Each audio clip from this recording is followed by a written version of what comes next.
Excellent presentations from all three of you.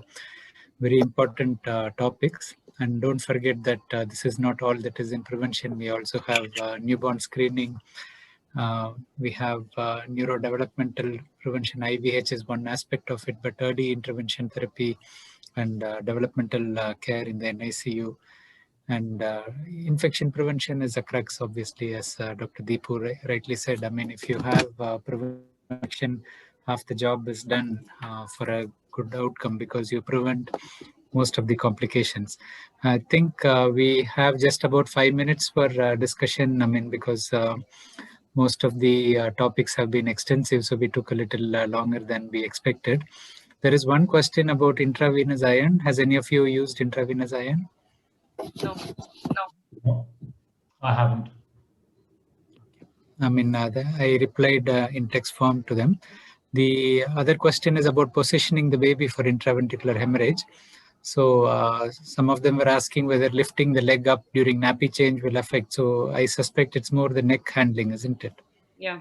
Yeah, I mean the head is normally recommended to be kept above the body in any case, and some of the nursing guidelines I've seen, some of the nursing where if you're changing the nappy, try not to lift the leg or the hip area above the head, and so it's more of the nursing technique as to how to. However, if you look at the evidence, there is no clear evidence. This is more in terms of what's the best practice kind of thing.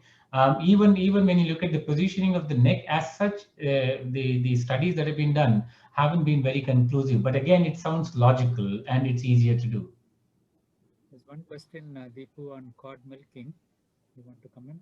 Yeah, sorry, I was on mute when we spoke about the iron. So what I was trying to say was that when there are studies where they have looked both erythropoietin and intravenous iron, and they have shown that the rise in hemoglobin is more significant there.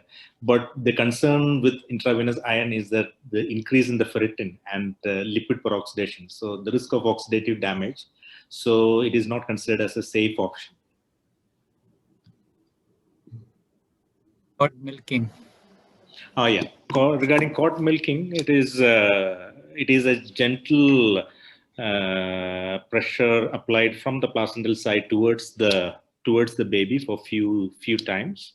The advantage of that being for delayed cord clamping, you wait for 30 seconds to 1 minute, but this is a much quicker procedure. So that was why it became popular initially. But then the problem with the increased intraventricular hemorrhage. The extreme preterm, I think Professor Kapadia's group has demonstrated. And one important difference here I've seen in some publications from India about clamping the cord and milking, that doesn't make sense. I mean, you should be milking before the cord is clamped. But again, in a term baby, it may not make a higher risk of IVH, but in a premature baby, you should be careful. So delayed clamping is definitely better if you can do it. And any other comments from any of you? I mean, I think we will close the session if you don't have any comments. No, I mean, Sridhar, about the cord, cutting the cord and then clamping and then milking was done by Amit, and he has shown a lot of, and it was not for a preterm baby, it is for a term baby. So he has done a lot of studies on this, and I had presented on his behalf in the pass, and it did show a real difference because the length of the cord which is cut left and clamped is that is important, and after that the milking is done, and it did show the difference of preventing anemia. I was saying that is most of the blood will be in the placental part, it's not going to be in the cord, and you cannot anticipate how much, even if you leave a long length, it's the circulation that was coming back to the baby. Definitely, it will be better if you don't cut and clamp. But if you are not able to do it, then this is also a beneficial. I mean, then not to do anything.